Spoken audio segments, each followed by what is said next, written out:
बिस्मिल्लाहिर्रहमानिर्रहीम। अस्सलाम वालेकुम नाज़रीन, मैं खुरम गर्दिज़ी आप सबको प्रोग्राम से ज़िंदगी में बहुत बहुत खुशामदीद कहता हूँ। जनाब, प्रोग्राम से ज़िंदगी सच लाइव क्लिनिक भी कहलाता है क्योंकि इस प्रोग्राम में हम लोग लाइव आप लोगों की खिदमत में हाज़िर होते हैं। पाकिस्तान के माहिर हेल्थ प्रोफेशनल डॉक्टर्स को प्रोग्राम में दावत देते हैं ताकि हम सब पाकिस्तानियों तक एक सही अथेंटिक इन्फॉर्मेशन पहुँचाई जा सके, सही हेल्थ एजुकेशन, सही हेल्थ अवेयरनेस जो है वो पहुँचाई जा सके। और हम लोग साथ साथ आप लोगों की कॉल्स भी लेते हैं। कॉल्स करने के लिए नंबर आप स्क्रीन पर देखेंगे, 0512321200 हमारे स्टूडियो का नंबर है। अगर आप कॉल नहीं करना चाहते, व्हाट्सएप मैसेज करना चाहते हैं तो व्हाट्सएप मैसेज भी कर सकते हैं। 33319102273 हमारा व्हाट्सएप का नंबर है। और टाइप शुदा मैसेज काइंडली भेजा करें, वॉइस मैसेज हम नहीं प्रोग्राम में शामिल कर सकते। टाइप करके अपना सवाल जो भी है वो हमें व्हाट्सएप करें। इसके अलावा बताते चलूँ कि हमारा प्रोग्राम जो है सच न्यूज़ के ऊपर लाइव इस टाइम पे नशर किया जा रहा है। जो लोग टीवी पे इसको नहीं देख सक रहे, आप लोग हमारी वेबसाइट पे जाके वहाँ पर लाइव स्ट्रीमिंग को क्लिक करके वहाँ पर भी हमारा प्रोग्राम लाइव देख सकते हैं। मंगल से जुमेरात 3 दिन हम लोग 4 बजे सच न्यूज़ पर लाइव आप लोगों की खिदमत में हाज़िर होते हैं और मुख्तलिफ मौज़ूआत जो आपकी सेहत से जुड़े हुए हम बात करते हैं। हमेशा प्रोग्राम सेहत ज़िंदगी में जिस्मानी सेहत के साथ साथ नफ्सियाती सेहत पे भी ख़ास तवज्जो दी गई है और आज भी हम इसी सिलसिले को आगे बढ़ाएंगे। नफ्सियाती सेहत पे बात करेंगे क्योंकि ऐसा लगता है कि हमारे मुल्क में नफ्सियाती अमराज जो हैं वो बढ़ती जा रही हैं। अब इसकी वजह शायद ये भी हो सकती है कि शायद लोगों में अवेयरनेस एजुकेशन आती जा रही है। पहले तो हम लोग इन बीमारियों को मानते ही नहीं थे, एक्सेप्ट ही नहीं करते थे, इनको रेफ़र कर दिया जाता था मुख्तलिफ और चीज़ों के साथ, या ये कि नहीं वाकई क्योंकि लाइफस्टाइल लिविंग स्टाइल चेंज हुआ है तो उसकी वजह से अमराज में इजाफा हुआ है। ख़ास तौर पे हम लोग आज बात करेंगे OCD की बीमारी या वहम की बीमारी भी जिसको कहा जा सकता है, क्या वजूहात हैं और कैसे इसको ठीक किया जा सकता है। इन तमाम मौज़ूआत पे हमारी बात रहेगी। डॉक्टर महबूब हमारे साथ यहाँ पर स्टूडियो में मौजूद हैं। डॉक्टर साहब कंसल्टेंट साइकेट्रिस्ट हैं और शिफा इंटरनेशनल हॉस्पिटल इस्लामाबाद में डॉक्टर साहब अपनी खिदमत अंजाम दे रहे हैं। डॉक्टर साहब से हमने रिक्वेस्ट की थी कि डॉक्टर साहब आएँ और इस मौजू पर डिस्कशन करें, लोगों को अवेयरनेस दें ताकि इस बीमारी से छुटकारा हासिल किया जा सके। चलते हैं डॉक्टर साहब की तरफ, गुफ्तगू का आगाज़ करते हैं। सलाम करता हूँ डॉक्टर साहब। थैंक यू वेरी मच, आपने टाइम निकाला हमारे प्रोग्राम के लिए।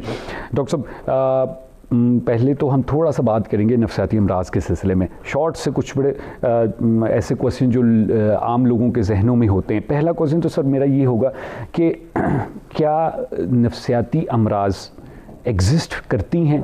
क्योंकि हमारे माशरे में हम लोग समझते हैं कि नफ्सियाती अमराज कैसे हो सकती हैं, ब्रेन कैसे बीमार हो सकता है। और फिर दूसरी चीज़ हमारी एक ये आ जाती है कि हम लोग ये कहते हैं कि जी ये किसी ने जादू किया है, किसी ने तावीज़ किया है। और ये फैक्ट्स हैं सर, आपका तो फील्ड है, आप लोगों को बेहतर पता होगा हमारे से कि आप सिटी से थोड़ा सा बाहर चले जाएँ, कोई नफ्सियाती अमराज के बारे में कोई अवेयरनेस, कोई एजुकेशन नहीं है लोग, प्लीज़। अच्छा, जहाँ तक ताल्लुक़ है नफ्सियाती अमराज हैं या नहीं हैं जी, तो नफ्सियाती अमराज हैं, इसीलिए नफ्सियाती अमराज के स्पेशलिस्ट भी हैं। ठीक है, बिल्कुल सही। One way of looking at it, right. तो बहुत सारे क्लिनिशियंस जिनसे मैंने ट्रेनिंग पाई है, जिनके साथ मैंने काम किया है और जिनसे मैंने ये तरीका इलाज सीखा है, हम लोग आम तौर पे चैलेंज नहीं करते। अगर लोग आ रहे हैं कि जादू है, जिन्नात हैं, किसी का साया है, तो सबसे अच्छी और सबसे बेहतर स्ट्रैटेजी होती है कि आप चैलेंज ना करें। अच्छा, एक्सेप्ट करें उनके बिलीफ को, उसको समझना चाहिए। There has to be a basis behind it. ठीक है, क्यों वो इस तरह से बिलीव करते हैं उसको समझना चाहिए। बिल्कुल सही। अगर हम स्ट्रेट अवे उसको बोलेंगे नहीं ऐसा कुछ भी नहीं है, ठीक है, तो फिर हम ऑन बोर्ड नहीं होंगे, एक साथ मिलके काम नहीं कर सकते, सेम पेज पे नहीं है आप लोग। ठीक है, तो मुझे जो सिखाया गया और मैं जैसे इन सूरत हाल को मैनेज करता हूँ वो यही होता है। मैं उनसे ये कहता हूँ कि आसेब है, जादू है, मैं उस चीज़ का माहिर नहीं हूँ। ठीक है, ठीक है, उस चीज़ के लिए आप जो इलाज करवा रहे हैं आप करवा सकते हैं, मुझे उसमें कोई इतराज़ नहीं है। लेकिन आपको देख के मुझे जो आपकी हालत में बीमारी नज़र आ रही है उसका इलाज मैं करना चाहूँगा और उसका इलाज ये और ऐसे है। ठीक है, सही है। ठीक है, तो जो जिस चीज़ पे हम एग्री करते हैं हम वो तो मिलके कर सकते हैं, बिल्कुल ऐसे, बजाय इसके कि लड़ाई झगड़े में मसरूफ। एग्जैक्टली, सही है। तो अगर उनको असर आना शुरू हो जाएगा इलाज से, ऑब्वियसली दे विल अंडरस्टैंड कि ये जादू नहीं था। So this is one way of engaging them. तो एंगेज करना बहुत ज़रूरी है, डिसमिस करना काउंटर प्रोडक्टिव होता है। ज़बरदस्त। डॉक्टर साहब, अक्सर लोग कहते हैं कि जनाब साइकेट्रिस्ट या साइकोलॉजिस्ट जो हैं वो बस नींद की दवाइयाँ दे देते हैं, ट्रीटमेंट इनके पास कोई नहीं होता। माजरत के साथ, ये मैं लेमैन लोगों की बात कर रहा हूँ कि जो लोगों के जहन में कॉन्सेप्ट है, बड़ा मुश्किल होता है। अगर आपके आसपास कोई एक पेशेंट है और आपको नज़र आ रहा है कि यार इसके अंदर ये साइन एंड सिम्टम्स हैं, इसको हेल्प की ज़रूरत है, आप उसको 100 समझाते हो, भाई आप चले जो एक काउंसलर के पास, साइकेट्रिस्ट के पास, साइकोलॉजिस्ट के पास, वो कहते हैं नहीं जी उन्होंने क्या, उन्होंने तो है जो है वो सुला देना है। इसमें कोई शक नहीं है, ये बहुत ही कॉमन मिसकंसेप्शन है। इस पे कई दफ़ा क्लिनिक्स में आधा घंटा डिस्कशन करनी पड़ती है। अच्छा। इसमें भी आपने यही करना होता है कि आप एंटेगोनाइज नहीं करेंगे। ठीक है। दवाइयों में कुछ दवाइयाँ साइकाइट्री में ऐसी होती हैं जो कि टेम्परेरी दी जाती हैं, जिनकी वजह से लोग उनके आदी भी हो जाते हैं, लेकिन वो कॉमनली यूज़ दवाइयाँ हैं तो सही, बहुत सारे लोग उनको यूज़ करते हैं, लेकिन वो मसले का हल नहीं होती। अच्छा। I will name one category जिसको बेंजोडाइज़ेपिन कहते हैं। 2-3 नाम तो हमारे यहाँ बहुत ही कॉमन है, लेक्सोटेनिल हो गई, ऑल्दो ब्रांड नेम है, लेकिन गो विद अ डिस्क्लेमर, लेकिन this is what patients come with. 1-2 और नाम है, ये बहुत कॉमनली लोग लेते हैं, सो जाते हैं, सुकून लेते हैं, ये मसले का हल नहीं होती। ठीक है। ये आमतौर पे टेम्परेरीली यूज़ करनी होती हैं, मैक्सिमम अप टू 4 वीक्स। ठीक है। कुछ सिचुएशंस में हम इसको लंबा इस्तेमाल करते हैं। बिल्कुल। लेकिन जो प्रॉपर साइकियाट्री की दवाइयाँ हैं, बड़ी जिम्मेदारी के साथ मैं ये बोलूँगा, एक तो वो एडिक्टिव नहीं है। ठीक है। दूसरा वो सुलाने के लिए नहीं है। ठीक है। ठीक है। कुछ दवाइयों में नींद उनका एक साइड इफ़ेक्ट हो सकता है, जिसको कई दफ़ा हम लोग फ़ायदे के तौर पे इस्तेमाल करते हैं। बिल्कुल। कभी कभार मरीज़ को स्लो डाउन करना बहुत ज़रूरी होता है जी, और उसकी नींद भी पूरी करनी ज़रूरी होती है। मैं कई दफ़ा कहा करता हूँ मरीज़ों से, ये तिल्ले का काम है। ठीक है। ठीक है। तो ये इतनी बारीकी से आपने सोचना होता है। ठीक है। और ये तभी हो पाता है जब आप उसी डॉक्टर के पास दोबारा जाएं। कई दफ़ा ऐसा हुआ है, मेरे पास मरीज़ आए, मैंने उनको समझा के आधा-पौना घंटा लगा के उनको वापस उसी डॉक्टर के पास भेजा है। अच्छा। क्योंकि उन्होंने शुरू किया है, 1 बार 2 बार देखा है, नाउ दे नो कि अगला स्टेप उन्होंने क्या लेना है। ठीक है। तो there is always something going on in their mind कि क्या देना है। नशावर दवाइयाँ जो प्रॉपर साइकाइट्री की हैं वो नहीं हैं, एडिक्टिव नहीं हैं। सही। हाँ, एडिक्शन जो है वो 2-3 कैटेगरीज़ की हैं, वो टेम्परेरीली लेनी होती हैं। ठीक है। नींद जो है या स्लो डाउन होना, वो वक्ती तौर पे इन दवाइयों का साइड इफ़ेक्ट ज़रूर हो सकता है। ठीक है। और उसको मैनेज किया जा सकता है। सही, ज़बरदस्त। हमारे यहाँ कॉन्सेप्ट पाया जाता है बीमारियों से रिलेटेड कि हम एंटीबायोटिक लेंगे और हफ्ते के अंदर जो है बीमारी ठीक हो जाएगी। साइकेट्री में भी हम लोग यही कहते हैं, हम जाते हैं डॉक्टर के पास और हम चाहते हैं कि विद इन अ वीक ठीक हो जाए। अगर नहीं ठीक होता तो हम ये कहते हैं कि डॉक्टर साहब जो हैं उनको नहीं, इल्म नहीं है, उनको पता नहीं था। इसका क्या जवाब देंगे आप? इमीडिएटली 2 बीमारियां जहन में आती हैं, एक स्किज़ोफ्रेनिया है या साइकोटिक इलनेस शुरू में जब आती है, एक बाइपोलर अफेक्टिव डिसऑर्डर है जिसमें मेनिया है, जिसमें आपको within a week to 2 weeks आपको सिग्निफिकेंट बेनिफिट मिलना चाहिए। ठीक है। ठीक है। तरीकाकार इसका यही होता है। Right. अगर 4 से 6 हफ्ते में आपको मैसिव बेनिफिट नहीं आया है, पेशेंट उस स्टेट से बाहर नहीं निकला है, आपको बहुत जल्दी करते हुए दवाई को चेंज करना होता है। हर दवाई हर शख्स को सूट नहीं करती, हर शख्स को एक ही तरह के साइड इफ़ेक्ट्स नहीं होते, कुछ को होते हैं, कुछ को नहीं होते, और यही चीज़ हमने जज करनी होती है। इसीलिए कई दफ़ा डॉक्टर्स आपको 1 या 2 या 3 हफ्ते के बाद बुलाते हैं। ठीक है। तो 1-2 बीमारियां ऐसी हैं जिनमें आपको फ़ौरन रिज़ल्ट मिल सकता है। ठीक है। वो भी डिपेंड करता है उनकी बीमारी की सिविरिटी क्या है। बाकी बीमारियों में वक्त चाहिए होता है, कुछ में 6 महीने चाहिए होंगे, कुछ में, और ज़रूरी नहीं है कि वो 6 महीने या साल आपको लग जाएंगे रिकवर करने में। रिकवर आप गालिबन जल्दी कर जाते हैं, 4, 6, 8 हफ्तों में कर जाते हैं अगर वो दवाई क्लिक कर गई है तो। ठीक है। लेकिन उसको मेंटेन करना for a recommended period of time बहुत ज़रूरी होता है, ताकि जब आप उसको बंद करें तो बीमारी वापस ना आए। और मैं मिसाल मरीज़ों को ये देता हूँ कि सांप को अधमरा नहीं जोड़ते। एंटीबायोटिक तो हफ्ते में उसने उन जरासीमों को मार देना है, लेकिन इस बीमारी में आपको एक सर्टेन लेंथ के लिए उस इफेक्ट को मेंटेन करना होता है। लंबा इलाज है, लेकिन ज़्यादातर केसेस में मुकम्मल इलाज मुमकिन है। ये बिलीव डॉक्टर साहब क्यों नहीं हमारे अंदर आ बैठता कि साइकेट्रिस्ट बीमारी को 100% ट्रीट कर सकता है? एजुकेशन। अच्छा। और ये एजुकेशन जो है वो इस तरह सिर्फ टीवी चैनल्स पे नहीं, जितनी दफ़ा हम मरीज़ के साथ हमारा कांटेक्ट होगा, वो हर कांटेक्ट थेरेप्यूटिक नेचर का होना चाहिए और एजुकेशन नेचर का होना चाहिए। ठीक। मैं मुंह से 4 बातें निकालूं तो उसमें से 3 जो हैं वो मरीज़ को समझ आनी चाहिए, और जब तक वो समझ नहीं आएंगी ये बिलीफ सिस्टम चेंज नहीं होगा। तो एजुकेशन हर लेवल पे, हर कांटेक्ट पे होना चाहिए। डॉक्टर साहब, वजह क्या है? एक शख्स कहता है कि जी मैं भी उसी घर में पला पड़ा हूँ, मेरे भाई को साइकोटिक इलनेस हो गई, मैं बिल्कुल ठीक हूँ। या मसलन दोस्तों में लोग कहते हैं कि यार मेरे में क्या कमी है जो मैं ऐसी मिजरेबल स्टेट से गुज़र रहा हूँ, मुझे इतनी तकलीफ़ उठानी पड़ रही है, एक ऐसी बीमारी जो कि मुझे भी समझ नहीं आती, डॉक्टर साहब भी डिफरेंट दवाइयाँ देते रहते हैं, एट दी एंड मैं बड़ी मिजरेबल स्टेट में हूँ। क्या ये फैमिली बेस पे चल रही है चीज़ें? माज़ा के साथ डॉक्टर साहब कॉलर हैं, कॉल ले लेते हैं हम लोग, उसके बाद गुफ्तगू आगे बढ़ाएंगे। प्रोग्राम में खुशामदीद कहते हैं, कौन बात करें, कहाँ से बात करें?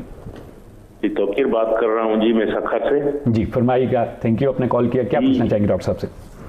जी मुझे ये बचपन से ही वहम की बीमारी थी, और ये क्लीनिंग वगैरह जो होती थी, और मैं उसको जज नहीं कर पाया चलते चलते। तकरीबन अब मेरी उम्र 35 ईयर है, तो अभी मुझे ऐसा लग रहा है कि मेरे मुंह में पानी आता है और वो मैं उसको निगलता हूँ, और ये बार बार ख्याल मुझे जहन में तंग करता है और बहुत ज़्यादा तंग करता है। तो मैं इसकी दवाई भी ले रहा हूँ, कोई फ्लूरोक्सामाइन नाम को कोई ग्रुप है, वो डॉक्टर साहब मुझे प्रिस्क्राइब किया है उन्होंने, लेकिन बोलते हैं कि साइकोथेरेपी इसमें बहुत अहम रोल अदा करती है। तो साइकोथेरेपिस्ट जी यहाँ पे कोई अवेलेबल नहीं है, तो इसी वजह से मैं डॉक्टर साहब से पूछना चाहता था कि दवाइयों का इफेक्ट भी अच्छा आता है, कोई करना बहुत ज़रूरी है।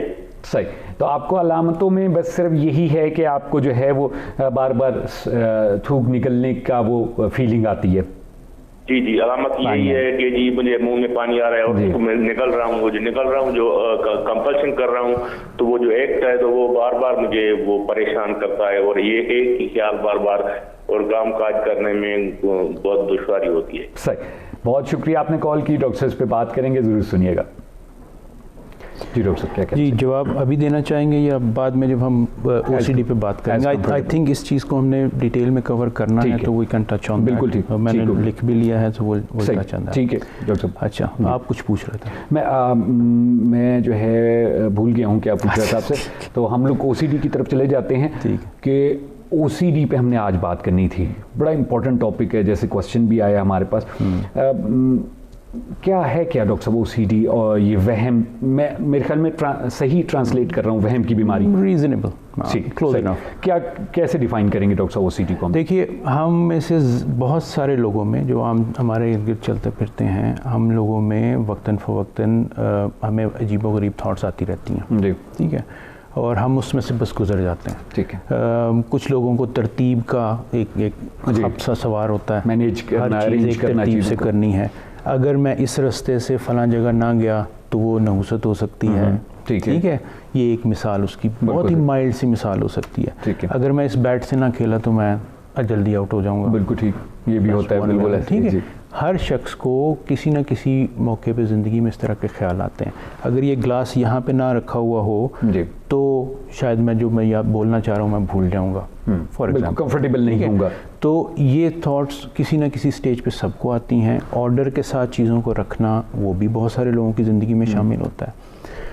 ये चीज़ें जब बढ़ते बढ़ते एक इस स्टेज पे पहुँच जाएँ कि आपकी ज़िंदगी अजाब होना शुरू हो जाए, बहुत ज़्यादा डिसेबिलिटी शुरू हो जाए, आप 2-2 घंटे जो है वो वॉशरूम में लगाना शुरू कर दें, शावर जो है ले रहे हैं, फिर ख्याल आए कि नहीं सफाई ठीक से नहीं हुई, हाथ धोएं आपने, आपको ख्याल था कि जब मैं 7 बार हाथ धो लूँगा तो वो साफ़ हो जाएंगे, लेकिन जो ही आपने 7 बार अच्छे से साबुन लगा के धो लिए और वो छिल भी गए, फिर आपने जब टैप को बंद किया तो आपको लगा टैप पे तो फिर गंदगी लगी हुई थी, फिर आपने टैप को धोया, फिर आपने दोबारा 7 बार हाथ धोए, फिर ये 2-2 घंटे 1-1 घंटा लोग जो है वो इस पे लग जाते हैं। सो इसमें जो डिस्टिंक्शन है दोनों चीज़ों में कि थॉट्स वसवसे आना या उसको बीमारी की इंटेंसिटी तक पहुंच लेवल पे लेके जाना। वो है डिसेबिलिटी, सही, कि कितनी शदीद डिसेबिलिटी वो कॉज कर रही है। सही। डॉक्टर साहब यहीं से गुफ्तगू आगे बढ़ाएंगे, हमने छोटा सा वक्फा लेना है यहाँ पर। जी नाज़रीन, आप लोग गुफ्तगू सुन रहे हैं डॉक्टर महबूब याकूब की। डॉक्टर साहब कंसल्टेंट साइकेट्रिस्ट हैं, शिफा इंटरनेशनल हॉस्पिटल में डॉक्टर साहब अपनी खिदमत अंजाम दे रहे हैं।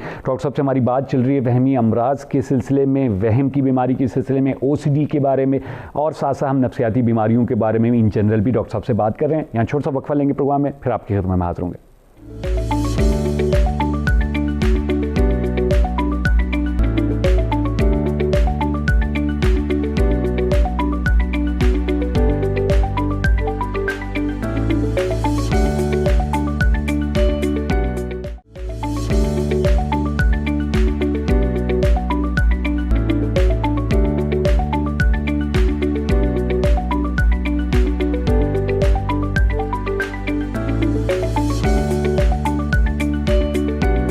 प्रोग्राम में एक बार फिर आपको खुशामदीद कहते हैं। हमारे साथ स्टूडियो में मौजूद हैं डॉक्टर महबूब याकूब, डॉक्टर साहब कंसल्टेंट साइकेट्रिस्ट हैं और शिफा इंटरनेशनल हॉस्पिटल में डॉक्टर साहब अपनी खिदमत अंजाम दे रहे हैं। डॉक्टर साहब से बड़े इंपॉर्टेंट मौजू पर हमारी गुफ्तगू शुरू हुई है। वैसे तो हमने जनरली डॉक्टर साहब से नफ्सियाती अमराज, नफ्सियाती जो कंडीशंस हैं उस पर बात की, बीमारियां हैं उस पर बात हुई, इलाज मौजूद है उस पर डॉक्टर साहब ने बात की, और अब हम लोग डॉक्टर साहब के से बात हमने शुरू की है OCD की, वहम की बीमारी के सिलसिले में। और हमारे पास क्वेश्चन भी आए थे, उनके भी हम जवाब देंगे। ऑफ एयर क्वेश्चन भी हमारे पास एक आया था, उसके बारे में भी बात करेंगे। तो डॉक्टर साहब आपने डिफ़ाइन कर दिया कि OCD या वहम की बीमारी क्या है। हमारे पास एक क्वेश्चन पहले भी आया जिन्होंने कहा जी हम मुंह में पानी आता रहता है और मैं उसको निकलता रहता हूँ। दूसरा डॉक्टर साहब डॉक्टर याकूब का क्वेश्चन आया जिसमें उन्होंने बात की, और फिर क्वेश्चन था, उन्होंने बात की कि जनाब कोविड को लेके उसको स्टिग्मेटाइज़ किया जा रहा है, लोग अपनी अलामतें छुपा रहे हैं या छुप रहे हैं, लोग सामने नहीं आते, छुपाते हैं कि लोग क्या कहेंगे या ये सारी चीज़ें। तो इन क्वेश्चन को डिस्कस कर लें। Let's take them one by one. अच्छा, मैं जो मेरे पार्शली हम नाम थे डॉक्टर याकूब साहब, इनके क्वेश्चन को पहले टेक अप करते हैं क्योंकि ये जनरल बिल्कुल जनरल है, and then will get on to the OCD। बिल्कुल सही। तो ज़ाहिर है इनकी आवाज़ में भी ये लग रहा था कि इज़ नॉट हैप्पी कि लोग इस तरह से क्यों शाय अवे कर रहे हैं। जी। तो जनाब जब लोग शाय अवे करते हैं there is some fear behind it. अच्छा, ठीक है, खौफ है ना, बिल्कुल ऐसे तब छुप रहे हैं, छुपा रहे हैं। बहुत खुला ये सबूत है इस चीज़ का कि पूरी तरह से बात कम्युनिकेट नहीं की गई। ठीक है, ठीक है, टीवी पे हमने बहुत चलाई ये चीज़ें जी, लेकिन जो पॉलिसी मेकर्स होते हैं या जो फ्रंट लाइन स्टाफ होता है, हॉस्पिटल्स में बैठा होता है, क्लिनिक्स में बैठा होता है, वहाँ से जो लोग फिर इनको कहीं पे डायग्नोसिस फॉर एग्जांपल हो गया किसी का कोविड का और पूरी फैमिली को क्वारंटीन करने भेजा गया है किसी को, वो कौन जाएगा? वो आपके लॉ इन्फोर्समेंट एजेंसी के लोग होंगे ना। ठीक है, probably they have not been educated enough as well कि अप्रोच कैसे करना है। बिल्कुल ठीक है, थाने वाने से तो लोग पहले भी हम सुनते आ रहे हैं डिकेड से कि भागते आ रहे हैं। बिल्कुल। लेकिन अगर किसी ने सख्ती से उनसे बात कर दी, बस वो एक से दूसरे कान, दूसरे से तीसरे कान, तीसरे से चौथे कान, ठीक है, हालांकि it's not a big deal. तो ये जो यहाँ पे भी वही मिसकंसेप्शन का इशू है। तो होना तो आइडियली ये चाहिए कि ये जो टीम्स जाती हैं इनके साथ ऐसे लोग भी हेल्थ केयर प्रोफेशन के भेजे जाएं जो कि एजुकेट करना जानते हों, तरीके से बात लोगों के फियर्स को एड्रेस करना जानते हैं। डॉक्टर मजीद बात करेंगे, कॉलर एक वेट करें, कॉल ले लेते हैं। प्रोग्राम में खुशामदीद कहते हैं, कौन बात करें, कहाँ से बात करें? इस्लामाबाद से जावेद बात कर रहा हूँ। जी फरमाइए, क्या पूछना चाहेंगे डॉक्टर साहब से?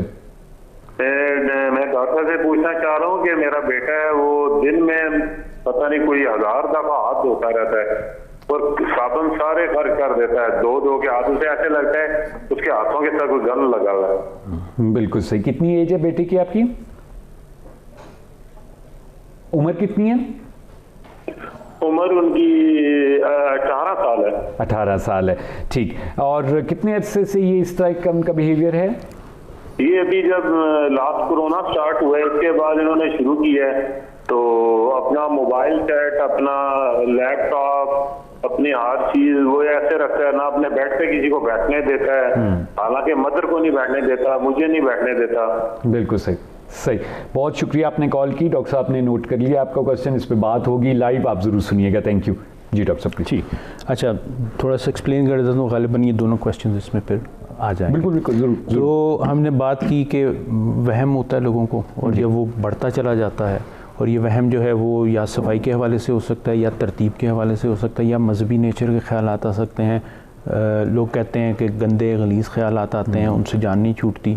और इसका ताल्लुक़ आपके कई दफ़ा माजी से भी होता है कि अगर आपने कहीं से कोई ऐसी लेक्चर सुन रखा है, कहीं से जो आप जिस जगह पर रहते हैं वहाँ पे ये आपको कहीं बचपन में आपने सुन लिया कि इस तरह के ख्याल आएँ तो शैतानी ख्याल आते हैं, इससे बचना चाहिए, और ये बढ़ते बढ़ते बढ़ते फिर चीज़ें बढ़नी शुरू हो जाती हैं। तो कहीं ये दबी चिंगारी ज़रूर होती है और कोई स्ट्रेसफुल सिचुएशन इसको हवा दे देती है, ठीक है, लेटर इन लाइफ। ठीक है। और उसकी वजह से कभी कुछ लोगों में सिर्फ थॉट्स होती हैं, कुछ लोगों में फिर उसकी वजह से कंपल्शंस होती हैं। कंपल्शंस इसलिए होती हैं, जैसे हैंड वॉशिंग कंपल्शन है, तरतीब से चीज़ों को रखना कंपल्शन है। ये इसलिए होती हैं, या बार बार चीज़ों को चेक करना कंपल्शन है। ये इसलिए होती है कि लोग चाहते हैं कि हम ये कर लें ताकि ये जो सोचें आनी हैं ये बंद हों।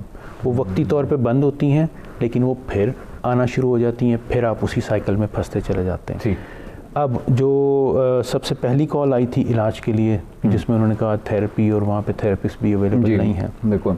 तो ट्रीटमेंट के लिए जो सबसे बेहतर सबसे अच्छा जो एविडेंस है हमारे पास, वर्ल्ड वाइड जितनी भी रिसर्च इस वक्त हुई है, और उसमें 2 मेडिसिन्स हैं जो कि टॉप ऑफ द लिस्ट आती हैं। ठीक है। एक वो पूरा ग्रुप है जिसकी मेडिसिन वो ले भी रहे थे, फ्लुओक्सामीन। ठीक है। और दूसरी जो है वो क्लोमिप्रामीन है, उसके थोड़े से साइड इफ़ेक्ट ज़्यादा होते हैं, लेकिन इफेक्टिवनेस उसमें मैंने ज़्यादा देखी है। ठीक है। और आपने उसूल ये होता है कि आपने over a period of 4 to 6 weeks दवाई को उसकी मैक्सिमम डोज पे टच करना होता है। अच्छा। थोड़ी डोज पे वो काम नहीं करती। थोड़ी डोज वो एंटी डिप्रेसेंट के तौर पे तो काम करती है, बिल्कुल इफेक्टिव होगी, लेकिन ओसीडी के लिए बहुत ज़रूरी है कि आपने उसको मैक्सिमम डोज पे टच करना, ठीक है, और वो स्लोली ही जाना होता है, और फिर मैक्सिमम डोज पे जाके आपने उसको मेंटेन करना है कम से कम 2 साल के लिए। अच्छा। दैट इज़ वेरी इंपॉर्टेंट, ताकि रिकरेंस के चांसेस कम हो। कई बार 2 साल से ज़्यादा भी आप चलाते हैं, चलाना है आपने, ठीक है। और एट टाइम्स आप उसको मैक्सिमम डोज से भी ऑफ लाइसेंस एक्स्ट्रा डोज जो है वो यूज़ करते हैं। ठीक है। मेडिसिन जो है वो अक्सर लोगों में काम कर जाती है, ठीक है, हेल्प करती है। वो करती क्या है कि इन ख्यालात को कंट्रोल करवाती है, इन ख्यालात की वजह से जो एंजाइटी आ रही है उसको कंट्रोल करवाती है, और आपको इतना टाइम दे देती है कि आप डिस्ट्रैक्ट हो जाएं ज़िंदगी की दूसरी चीज़ों में। ठीक है। जितना आप डिस्ट्रैक्ट होंगे, जितना आपका ध्यान दूसरी तरफ बट जाएगा, उतना आप ज़िंदगी में आगे बढ़ जाएंगे। बिल्कुल सही। ठीक। ये ज़रूरी नहीं है कि ये चीज़ें मुकम्मल ख़त्म हो जाएं, लेकिन आपको उस लेवल पे ले आती हैं जितना मैंने शुरू में कहा कि हम में से आम लोगों को चलते फिरते ख्यालात आते हैं, उस लेवल पे ले आते हैं ताकि आप फंक्शन बेहतर कर सकें। डॉक्टर माज़ू के साथ एक और कॉलर हैं, कॉल लेते हैं। प्रोग्राम में खुशामदीद कहते हैं, कौन बात करें, कहाँ से बात करें? जी अली रजा बोल रहा हूँ जी, उकाड़ा से। जी फरमाइए, क्या पूछना चाहेंगे डॉक्टर साहब से? मैं डॉक्टर साहब से, महबूब साहब से ये पूछना चाहता हूँ कि जब मेरी एज है तकरीबन 45। ठीक है, माशाल्लाह। तो मुझे कोई अल्हम्दुलिल्लाह ना बीपी ना शुगर है। जब मैं नहाता हूँ ना जी, देखे मैं दफ्तरी बंदे, हमें ऑफिशियल जाना होता है, डेली ऑफिस जाना होता है, डेली नहाना भी जरूरी है। जी जी। तो मुझे नहाते हुए बेटा डर लगता है, यानी जैसे मेरे वो पानी पड़ रहा है, मेरी जान निकल रही है। हालांकि डेली का ये प्रॉब्लम मेरे लिए है। अच्छा, यानी आप ये डर बेसिकली पानी से आपको घबराहट होनी शुरू हो जाती है? घबराहट होती है, जैसे शावर के नीचे मैं नहाता हूँ, मेरी जैसे मेरा सांस निकल रहा है जी, बंद होने लगा है। अच्छा। फिर मैं कोशिश करता हूँ दरवाजा खोलना, अच्छा नहीं लगता, अखलाकी तौर पे बंदा वॉशरूम का दरवाजा खोले, वो भी अच्छा लगता है। जी जी। सही, ठीक। तो बेसिकली जो है वो, अच्छा, ये आपको सिर्फ पानी से होता है या कहीं और किसी क्लोज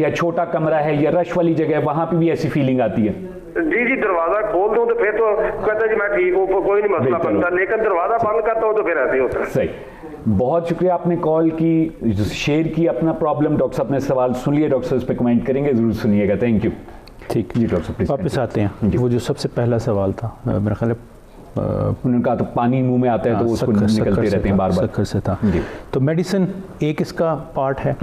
अब ये आपने जज करना होता है कि क्या अवेलेबल है आपके आसपास, थेरेपी अवेलेबल है या नहीं है। अगर थेरेपी अवेलेबल है और सिम्टम्स माइल्ड हैं तो पहले आप थेरेपी के लिए जाएंगे। ठीक है। थेरेपी भी आम नहीं, it's a specialist form of psychotherapy. ठीक है, उस पर मैं अभी टच करता हूँ। तो ये फिर आपने एज ए क्लिनिशियन डिसाइड करना है अवेलेबल क्या है। मेडिसिन प्रिंसिपल यही है कि मैक्सिमम डोज पे टच करेंगे और लंबा अरसा चलेगी, ठीक है, सही। ताकि डिस्ट्रेस कम हो सके and you can move on in life. ठीक है। अगर मेडिसिन ने अकेले अगले 6 महीने में आपको हेल्प आउट नहीं किया है और आपको पहले साइकोथेरेपी फ़ौरन शुरू में ही अवेलेबल नहीं थी, तो फिर आप साइकोथेरेपी ढूंढते हैं। ठीक है। साइकोथेरेपी का जो प्रिंसिपल है वो है कॉग्निटिव बिहेवियरल थेरेपी। उसी में एक बिहेवियरल थेरेपी का एलिमेंट होता है जिसको एक्सपोजर रिस्पॉन्स प्रिवेंशन कहते हैं। ठीक है। जार्गन है, लेकिन इनका नाम लेना बहुत ज़रूरी है ताकि लोगों को पता चले कि ये it's a specific form of therapy. ठीक। और इसमें आप करते ये हैं, जो मिसाल दे के मैं आप बता सकता हूँ, अगर एक शख्स को बार बार थॉट्स आ रही हैं, हाथ गंदे हैं, हाथ धोऊंगा नहीं तो पता नहीं क्या हो जाएगा, थॉट रहता है ज़हन। तो थेरेपिस्ट के पास जाना क्यों ज़रूरी है? कई दफ़ा लोग ये भी कहते हैं हम थेरेपी तो खुद ही कर सकते हैं। बिल्कुल ठीक। नहीं कर सकते। ठीक है। हर हफ्ते जाना या हफ्ते में 2 दफ़ा जाना, थेरेपिस्ट करेगा क्या? थेरेपिस्ट ये करेगा कि एक एक आपकी ज़िंदगी में जो ऑब्सेसिव कंपल्सिव नेचर की चीज़ें, एक्सपीरियंसेस हैं, एक एक को पिक करके प्रायोरिटाइज करके वो फिर आपके साथ एक्सपेरिमेंट प्लान करेगा। ठीक है। आप घर जाएंगे, आपको होमवर्क देगा, अगला एक हफ्ता आपने हाथ धोने से पहले लेट से 15 तक गिनना। अच्छा। ठीक है। आपने वो जो डिस्ट्रेस था हाथ धोने से पहले, जो बहुत ज़्यादा एंजाइटी थी, उसको आपने रेजिस्ट कर लिया, अब वो आपको अचीवमेंट हो गई। नेक्स्ट टाइम जब सेशन में जाएंगे उससे अगले सेशन में प्लान करेंगे जी अगली दफ़ा आपने हाथ धोने से पहले इतनी देर रेजिस्ट करना। ठीक है। रेजिस्ट करते करते करते इसको बिल्ड करेंगे। अच्छा। प्रिंसिपल ये होता है कि जो थॉट्स ट्रबलसम हैं, एंजाइटी एक लेवल पे जाके पीक करके फिर प्लेटू कर नीचे आती है। ठीक है। उस पीक पे आमतौर पे लोग पहुंचने से पहले ही कंपल्शन में चले जाते हैं। हाँ, वो And काम then कर it goes डालते हैं। on and on। तो वो डिसेंसिटाइज करने के लिए आपको उस स्ट्रेस को एक मैक्सिमम लेवल पे ट्रेनिंग करके वहाँ तक ले जाना होता है, इस तरह ग्रेजुअली बिल्ड करके। और ये काम जो ट्रेंड साइकोथेरेपिस्ट होते हैं वही कर सकते हैं। I am not a trend psychotherapist. ठीक है। ठीक सही है। है। इसीलिए, और देयर इज़ अ रीज़न क्यों वो इतने साल उनकी ट्रेनिंग और इतने साल का एक्सपीरियंस क्यों होता है। सही है। अब अगर आपको आसपास कोई साइकोथेरेपिस्ट इस चीज़ का स्पेशलिस्ट नहीं मिल रहा है, तो कोविड ने तो आपके लिए रास्ते खोल दिए हैं। ऑनलाइन आजकल तो आप ऑनलाइन कर सकते हैं और साइकोथेरेपी ऑनलाइन की जा सकती है, बिल्कुल बहुत इफेक्टिवली की जा सकती है। बिल्कुल सही। तो आपको ढूंढें, मुल्क के बेहतरीन जो साइकोथेरेपिस्ट अवेलेबल हैं उनके फीडबैक्स देखें, किसने कितने अच्छे फीडबैक दिए हैं, किसने लिखा है कि उनका एक्सपीरियंस है ओसीडी ट्रीट करने का, अप्रोच करें और सेशन शुरू करें। लेकिन सेशंस को कंटिन्यू करना बहुत ज़रूरी है तब तक जब तक साइकोथेरेपिस्ट नहीं कहता कि हाँ जी अब आप मूव ऑन कर सकते हैं, थेरेपी की ज़रूरत नहीं है। ठीक है।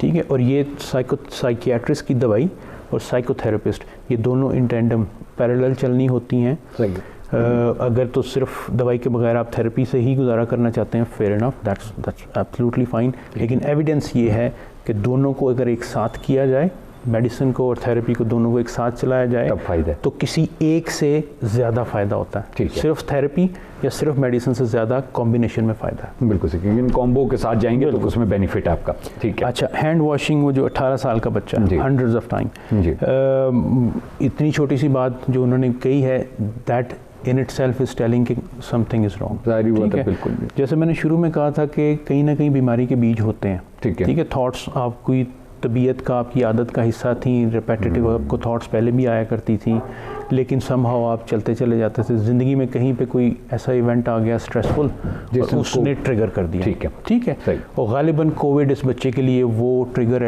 इवेंट साबित हुआ कि जिससे ये चीज़ें ब्लो हो गई। लेकिन ये बीज कहीं से पहले से चल रहा था।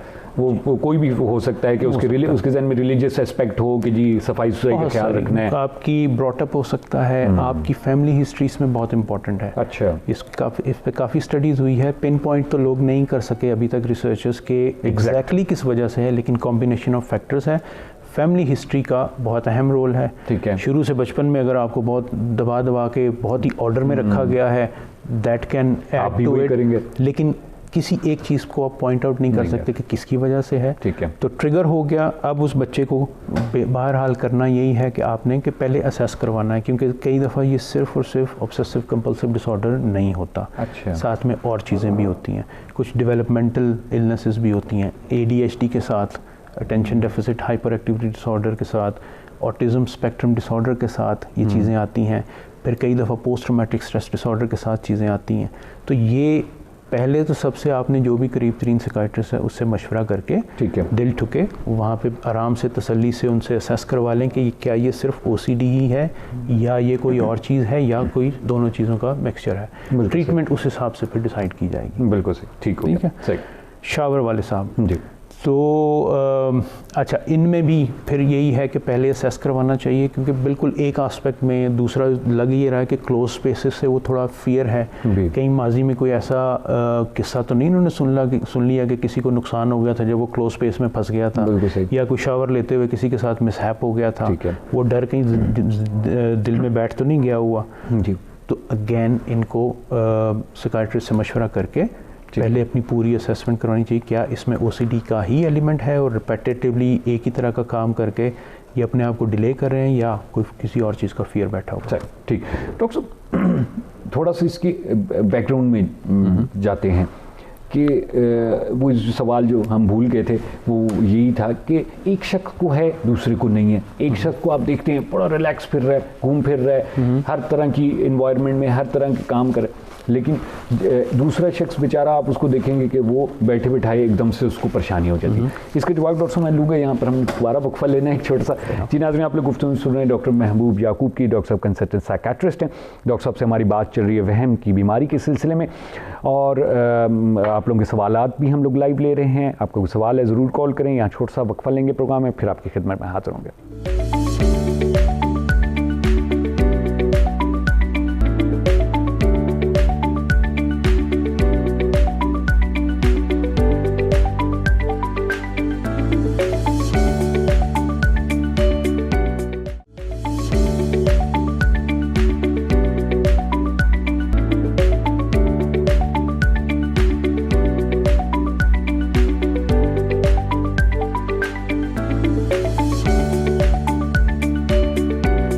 नाज़रीन, प्रोग्राम में एक बार फिर आपको खुशामदीद कहते हैं। डॉक्टर महबूब याकूब हमारे साथ स्टूडियो में मौजूद हैं। डॉक्टर साहब कंसल्टेंट साइकियाट्रिस्ट हैं और डॉक्टर साहब शिफा इंटरनेशनल हॉस्पिटल में अपनी खिदमत अंजाम दे रहे हैं। डॉक्टर साहब से बड़ी अहम गुफ्तगू हमारी चल रही है वहम की बीमारी के सिलसिले में, OCD के सिलसिले में, और बहुत से सवालात भी हम लोगों ने लिए हैं। आप मज़ीद कॉल भी कर सकते हैं अगर किसी और को भी कोई प्रॉब्लम है नफ्सियाती, तो हमारा नंबर आप स्क्रीन पर देख रहे हैं 0512321200। कॉल करें, अपना सवाल पूछें। डॉक्टर साहब बात कर रहे थे, डॉक्टर साहब ने सवालों के जवाब दे दिए थे। एक सवाल जो डॉक्टर साहब से मैंने पहले भी पूछा था वो ये कि एक शख्स ठीक है, दूसरा उसमें प्रॉब्लम है। क्या बैकग्राउंड जो आपने अभी बात की कि फैमिली ब्रॉटअप है या कोई जेनेटिकल ऐसा मेकअप है?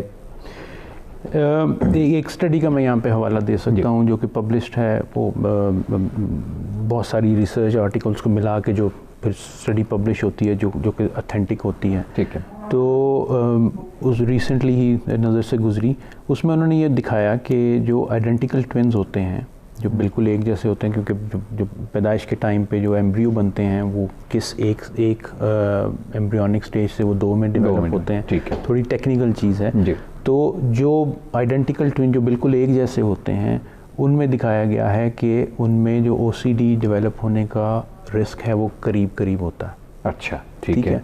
और जो आइडेंटिकल नहीं होते हैं जी, again it has to do with the genetic formation, जो कि एम्ब्रियो बनते हुए जो वहाँ पे तय पाती है, तो उनमें रिलेटिवली आइडेंटिकल ट्विन्स की निस्बत रिस्क रिलेटिवली कम होता है। ठीक है। तो एक तो यही हमें ये इन्फॉर्मेशन देती है कि हाँ, जेनेटिक इन्फॉर्मेशन का रोल है, कहीं ना कहीं है, कहीं ना कहीं। डॉक्टर और कॉलर हैं, कॉल ले लेते हैं। प्रोग्राम में खुशामदीद कहते हैं। कौन बात करें, कहाँ से बात करें? अस्सलाम वालेकुम सर। वालेकुम सलाम जी, फरमाइएगा, क्या पूछना चाहेंगी डॉक्टर साहब से?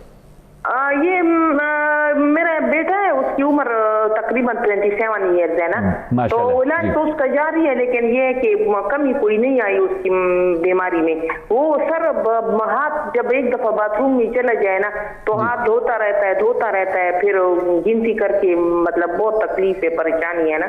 सही। तो ये बार बार हाथ धो रहा है ना। अच्छा, इलाज आपने कहा कि करवा रहे हैं आप लोग, लेकिन असर नहीं हो रहा? जी हाँ, ये इलाज तो हम पेशावर से कर रहे हैं, डॉक्टर सैयद फारूक साहब से। सही। वो बाहर होते हैं, लेकिन ऑनलाइन हम पेशेंट को कर लेते हैं ना। बहुत अच्छा। तो दवाइयाँ भी मुझे पता है। तो सही। इस वक्त आप डॉक्टर साहब बोल रहे हैं? डॉक्टर साहब आपकी बात सुन रहे हैं, बिल्कुल मेरे साथ बैठे हुए हैं डॉक्टर साहब। अच्छा अच्छा, तो बस उम्र इतनी है और बार बार हाथ धोता है, फिर जब एक दफा बाथरूम चला जाए तो फिर मतलब बहुत देर लगाता है ना, पाकी और नापाकी का होते बहुत एहसास होता है। कप के साथ थोड़ा सा एक जरा भी हो तो कहते ये नापाक हो गया, कि जगह नापाक हो गई, ये इस तरह की आदतें हैं उसकी ना। बहुत शुक्रिया आपने कॉल की। डॉक्टर साहब ने आपका सवाल सुन लिया है, डॉक्टर साहब अभी इस पे कमेंट करेंगे, जरूर सुनिएगा। Thank you. तो वही दोबारा वही सवाल आ गया जो पहले हमने। There is something I will touch on this particular question as well. तो एक तो जो फैमिली हिस्ट्री है उसका रोल तो डेफिनेटली है, जो बीज हैं कहीं ना कहीं बीमारी के, वो उसका तो रोल है, फैमिली रन कर रहे हैं फैमिली। अब जब आप बड़े होते हैं ना तो दो सगे बहन भाई भी एक दूसरे से मुख्तलिफ पर्सनालिटी डेवलप करते हैं, और वो ज़रूरी नहीं है कि वो एग्जैक्टली आपके माँ बाप जो हैं वो चूँकि एक जैसी हैं तो आपकी पर्सनालिटीज़ भी एक जैसी ही होनी चाहिए, नहीं। कई दफ़ा माँ बाप भी जो है वो कई दफ़ा डिफरेंट बच्चे एक दूसरे बच्चे से थोड़ा सा मुख्तलिफ 19-20 का फ़र्क होता है। किसी पे ज़्यादा सख्ती होती है उसकी आदतों की वजह से, किसी पे कम सख्ती होती है। फिर आप जब बाहर निकलते हैं, स्कूल जाते हैं, आपका वो इन्वायरमेंट आपको अलग तरह के प्रेशर्स देता है। ठीक है, कहीं आपको स्कूल में बुलिंग शुरू होगी, स्ट्रेसफुल आपको जो है वो इन्वायरमेंट स्कूल में मिल गया, या कहीं आपके साथ कोई हादसा स्कूल में हो गया, दूसरे बच्चे के साथ नहीं हुआ, तो that straight away will give you the path के एक को अगर हुआ है तो क्यों हुआ, दूसरे को अगर नहीं हुआ तो क्यों नहीं हुआ। प्रोबेबली आप इस पे अगेन पिन पॉइंट नहीं कर सकते, लेकिन आप यू कैन मेक सेंस के क्यों ऐसा हुआ होगा। सही। वैसे एक और कॉलर हैं, कॉल लेते हैं। प्रोग्राम में खुशामदीद कहते हैं, कौन बात करें, कहाँ से बात करें? जी अस्सलाम वालेकुम। वालेकुम सलाम जी, फरमाइए। साहब मैं कुर्बान बात कर रहा हूँ खैरपुर मीरत से। जी, क्या पूछना चाहेंगे? सर ये मुझे बीपी पेशेंट भी था, फिर मेरे को अटैक भी हो गया। अच्छा, अटैक? हाँ, हार्ट अटैक? माइनर अटैक हुआ था, स्टेंट डले थे जी। ठीक है। तो उसके बाद जो है ना वो मेरा जो है वो कुछ इस तरह का होता है कि बाहर जाने को जी नहीं करता, अगर बाहर जो है जाऊंगा कुछ हो जाएगा, ये हो जाएगा, वो होगा, ऑफिस वगैरह ऐसे समझो कि निल हो गया है। सही। तो उसी बारे में पूछना था। एक तरफ तो ये है ना कि आपका दिल नहीं करता, आप मसलन घर में बैठे रहते हैं, लेकिन दूसरी तरफ जो आपने बात की वो ये कि आपको ये होता है कि बाहर जाऊंगा तो कुछ हो जाएगा। इन दोनों में से कौन सी फीलिंग है आपकी? फीलिंग यही है, अजीब अजीब ख्यालात ऐसे ही मन में आ जाते हैं। ठीक है, ख्यालात आते रहते हैं। बहुत अच्छा किया आपने शेयर किया डॉक्टर साहब से, अभी इस पे बात होगी, जरूर सुनिएगा। Thank you for calling. Doctor साहब जी थॉट्स मेरे आई थिंक सो। ठीक। अच्छा, तो वो तो मैंने आपको बता दिया कि क्यों फ़र्क होता है एक ही घर में, एक ही छत के नीचे रहने वाले लोगों में, एक में हो दूसरे में ना हो। सही। अच्छा, वो जो ट्रीटमेंट का बता रहे थे, 27 ईयर ओल्ड साहब हैं, हाथ धोते हैं, शावर में बहुत ज़्यादा टाइम गुजारते हैं, तो ट्रीटमेंट ले रहे हैं। जैसे शुरू में इस पे टच किया था कि मेडिसिन ज़रूरी नहीं कि सब में मुकम्मल तौर पे असर करे। तो जब ट्रीटमेंट अकेली, मेडिसिन अकेली ने काम नहीं किया है, जो दो 3-4 स्टेप्स हमारे पास होते हैं ट्रीटमेंट को चेंज करने के, वो सब के गो थ्रू करके 6-6, 8-8 हफ्ते के बाद फिर भी बात नहीं बन रही है तो फिर साइकोथेरेपी को ज़रूर ऐड करने की ज़रूरत है, और intensive cognitive behavioural therapy based therapy होनी चाहिए। अच्छा, इन दोनों को कॉम्बिनेशन होना चाहिए। ठीक है। और ज़रूर असर ज़रूर करती हैं ये चीज़ें। वो एडजस्ट करना है, दवाई चेंज करनी है या थेरेपी चेंज। फैमिली के लिए ये होता है कि आप काइंडली ताने तिशने देना जो है वो उससे गुरेज करना चाहिए। अच्छा, अगर उस शख्स के बेचारे के बस में हो तो ऐसा क्यों करेगा? ठीक है ना, बस में नहीं, कोई शख्स भी जानबूझ के मिजरी की ज़िंदगी नहीं गुजारना चाहता। अगर उसके बस में हो तो ऐसा क्यों करे, और ना ही ये कहना चाहिए तो मसला ही कोई नहीं है, ये तो मैं तो ऐसे करता हूँ तो ये तो मसला हल हो जाता है। नहीं, you don't know what they are going through. जो उस पे गुजर रही है वो वही जानता है, आप नहीं जान सकते। It's as simple as that. तो आप सिर्फ ये कर सकते हैं कि चलो यार इसके लिए मदद ढूंढते हैं, ठीक है, मुश्किल हो रहा है, हाँ, सपोर्टिव रोल होना चाहिए, क्रिटिसाइजिंग रोल नहीं होना चाहिए, और ना ही डिसमिसिव रोल होना चाहिए। तो और ना ही अपना जो नॉलेज है वो भी संभालना। हमारे यहाँ से ज़्यादातर लोगों को हर चीज़ के बारे में थोड़ा थोड़ा तो पता ही होता है, एक्सपर्ट होते हैं, लेकिन वो काउंटर प्रोडक्टिव होता है, तो उससे एहतियात करनी चाहिए। ठीक है। ये जो भी लास्ट सवाल आया डॉक्टर साहब के, ये कहते हैं कि बाहर जाने के जी नहीं चाहता, और थॉट्स जो हैं वो उन्होंने इतनी ऐसी इंटेंस थॉट्स तो नहीं बताई जो कि ऑब्सेसिव नेचर की हों। जी बिल्कुल। कई दफ़ा ये होता है कि अगर आपको कोई फिज़िकल हेल्थ प्रॉब्लम हुआ है तो डर बैठ ही जाता है दिल में, ठीक है, एग्जर्शन होगी, मैं बाहर जाऊंगा, बाहर गया तो कहीं फिर से मुझे वो माइनर अटैक ना हो जाए, तो ये खौफ जब दिल में बैठे होते हैं तो ये बार बार फिर रन करते हैं। इस खौफ को आपने भगाना कैसे होता है? अगेन इसमें थेरेपी का रोल ज़्यादा होता है, सही है, मेडिसिन का रोल कम होता है। अगर तो ये सिर्फ इसी तरह का कुछ खौफ ही है। और वो थेरेपी में करते क्या है? थेरेपी में आपको ये करेंगे, अच्छा पिछले 2 साल से आपको ये खौफ है मुसलसल कि अगर आप बाहर गए तो आपको कुछ हो ना जाए। ठीक है, 1 साल में 365 दिन है, 2 साल को डबल कर लें, 700 750 दिन हो गए ना। 750 दिनों में आप कितनी दफ़ा बाहर गए हैं और आपको कुछ हुआ, उसको चेक करें। आपने रिस्क को जो है वो मरीज के दिमाग में रीएवैल्यूएट करवाया कि कितने फ़ीसद, 1% भी नहीं है। ठीक है, तो थेरेपी में ये चीज़ें चैलेंज किया जाता है। अगेन इसमें आपको होमवर्क दिया जाता है कि अब आपने 2 साल में आपको कभी बाहर गए हैं तो ऐसा कुछ इशू नहीं हुआ। अब आपने कल से जो है, जब आपको ये ख्याल है, आपने जाना है, चैलेंज करना है और फिर उसको देखें, प्रूव करें कि आपको कुछ नहीं हुआ। जितनी दफ़ा आप प्रूव करेंगे उतनी दफ़ा आप उस खौफ पे काबू पाते चले जाएंगे। सही। कॉलर हैं डॉक्टर साहब, कॉल ले लेते हैं। प्रोग्राम में खुशामदीद करें। कौन बात कर रहे हैं, कहाँ से बात कर रहे हैं? हेलो हेलो जी, फरमाइएगा, क्या पूछना चाहेंगे? वालेकुम सलाम जी, फरमाइए। सर मैं रफीक खान बोल रहा हूँ इस्लामाबाद से। जी, क्या पूछना चाहेंगे? Sir thank you. सर मेरा एक छोटा बच्चा है और बल्कि इकलौता बेटा है। जी माशाल्लाह। तो सर उनका इशू ये है कि जब वो जाते हैं बाहर खेलने के लिए बच्चों के साथ, घर में बड़ी कॉन्फिडेंस होती है, मतलब अच्छा शरारती बच्चे हैं। सही। तो जी सर अगर बाहर कोई उनको डांट दे या कोई तरह करे, वो घर आता तो बड़ा अच्छा कांपना शुरू कर देता है। अच्छा, क्या करना? कांपना शुरू कर देता है, यानी कोई ऐसी चीज नजर आ जाए। हाँ, बड़ा कंफ्यूज हो जाता है। हम पूछते हैं क्या हुआ है तो वो बता नहीं सकता, बेचारा इतना परेशान होता है कि हमें कोई समझ नहीं आती। हालांकि कभी उनको हमने घर में डांट नहीं दिलाई या इस तरह का कुछ भी नहीं किया उनके, कभी इस तरह नहीं किया। ठीक है, उम्र कितनी है? तकरीबन 6 साल सर। 6 साल के, और अकलौता आपने बताया बच्चे। अच्छा, बेसिकली आप ये कहना चाह रहे हैं कि वो फ्रीज हो जाता है किसी इस तरह की सिचुएशन या चीज को देख के? सर इसमें बताया ना कि कोई भी अगर बाहर ये उनको डरा देना कि वो अंकल आ रहे हैं आपको मारेंगे, आपने उनके बच्चे को मारा है, तो इस तरह ना, हालांकि घर में उनको कोई बात नहीं है। सही सही, ठीक। अच्छा, कॉल ड्रॉप होगी जी। ये भी अच्छा, अगेन फियर है, और छोटे बच्चों को तो फियर को एक्सप्लोर करना बहुत ज़रूरी होता है और बड़ा सेंसिटिव एरिया भी है। तो चाइल्ड साइकोलॉजिस्ट की ये जॉब है, आम साइकोलॉजिस्ट की नहीं, क्योंकि चाइल्ड साइकोलॉजिस्ट को ख़ास तौर पे इस चीज़ का एक्सपीरियंस होता है बच्चे के लिए। तो पहले आपने चाइल्ड साइकोलॉजिस्ट पे जाना है, उसके पास जाके असेस करवाना है कि ये फियर आ कहाँ से रहा है। घर में अगर किसी ने नहीं डराया तो ऐन मुमकिन है कभी किसी कज़न ने आए हुए जो है वो ऐसी डराने वाली बात कर दी और वो ज़हन में बैठ गया।